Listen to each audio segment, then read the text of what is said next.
Most people think they need to run or do HIIT workouts to get shredded. I used to be one of them. But when I stopped doing those activities, I got leaner, my physique got better. At close to 40 years old, I don't diet, I don't count calories. I implement simple techniques that are easy on the body and trigger year-round fat loss. Stick around until the end because the last one is most important.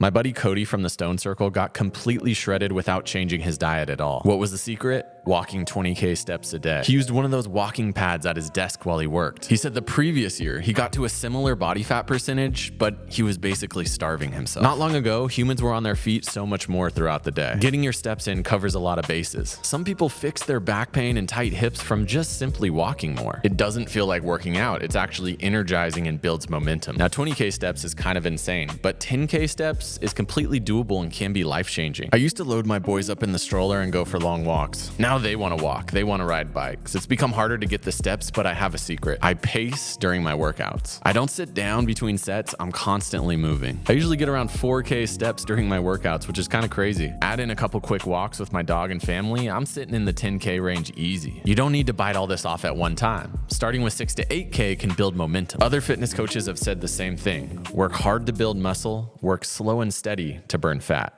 There's a Soviet proverb that goes, when you stop jumping, you start dying. They believed jumping kept you younger. Jumping develops leg strength and power, but more important to me is that elastic, bouncy quality. And this bounciness is how we can use jumping for fat loss. If you're at a point in your life where you really don't trust your joints jumping, you can start by doing a rhythmic calf raise. Soon you'll start to feel that bounce quality and start to leave the ground. Light bouncing is surprisingly easy on the body while allowing you to elevate the heart rate and get cardio. When you start to get comfortable, we add in the jump rope. The jump rope is the tool of the fighter, the athlete who must be quick on their feet and in amazing shape. The consensus seems to be that jump rope is the most time efficient for burning calories and in turn burning fat. I took a trip to Europe, came back 10 pounds heavier from all the pizza and croissant. 4 weeks later, looked like this. All I did was 10 minutes of jump rope every other day. I keep it super simple, 1 minute on, 1 minute off for 10 minutes. As I get in better shape, I progress to 1 minute on, 30 seconds off. I rarely go over 10 minutes. For years, I used cheap jump ropes, but 6 months ago, my buddy loaned me a cross rope. Since I've been skipping rope for a while, I immediately felt the difference in quality. Nice handles, rope that doesn't tangle. I was finding my sessions more enjoyable. The ropes are interchangeable. I can change to a heavier rope and get more upper body and core engagement. Coincidentally, the owner hit me up to see if I was interested in a collab. I don't advertise for any product I wouldn't buy myself, and this one I'm very happy to share with you guys. I use the Get Lean set. Use code STRENGTH15 to get 15% off your ropes. Start getting lean today.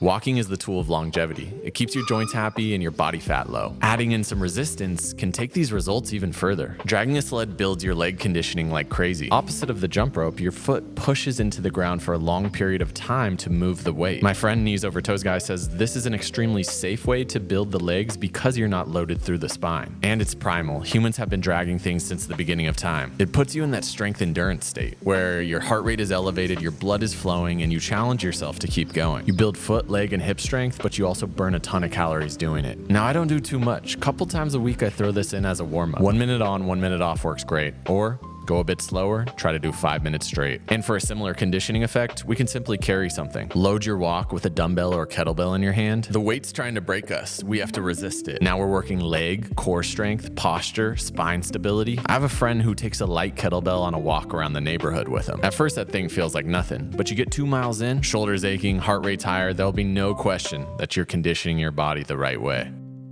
Could you imagine being a parent of 3 and counting calories? Or having a high-stress job and following a restrictive diet? I want people to know that you don't have to do those things. I don't do those things. I use a technique called Cut 1. Basically, you cut one thing out of your diet and you follow it for 30 days. How many of us fail at a complete diet overhaul? Try to cut out all sugar, eat only meat, track your macros. It's all good when you're motivated, but soon you crash and burn. The Cut 1 rule is less restriction. It simply says, what's a weakness for me right now? And I'm gonna cut that out. For me, it's often chips. When I let myself go there, I can crush a whole bag easily. For you, it may be sugary drinks or beer, pastries in the morning or sweets after dinner. Just cut one simple thing and give yourself an alternative to it. If you eat ice cream after dinner, have some yogurt on hand. And I'll be honest, if you use the other techniques in this video, then you have some leeway. Your diet does not have to be perfect to have a six-pack. The last technique is high rep body weight movements. Check out these guys who compete in high rep calisthenics. They're doing hundreds of reps of your basic pull-ups, dips, push-ups, hanging leg raises, and their physiques are absolutely insane. I had never trained this way in my life, but about a year ago, I decided to incorporate some of these high rep sets. Here's the thing, resistance training changes your body so much more than cardio. As you build muscle, the shape of your body changes, your metabolism speeds up, and you become leaner. But these high rep sets kick you into a conditioning zone that I believe makes it even easier to get lean. Here's a session that I do twice a week. 20 squats at the start of every minute for 5 minutes. That's 100 squats in just 5 minutes. Start a timer on your phone and do 20 squats. When you finish, you rest for however much time you have until that next minute hits. Now, like you're seeing here, sometimes I work 5 different variations of squats. This allows me to double up with some mobility training as well. But most of the time, I keep it to the basic bodyweight squat. This is an every minute on the minute workout. And you could do this with push-ups, sit-ups,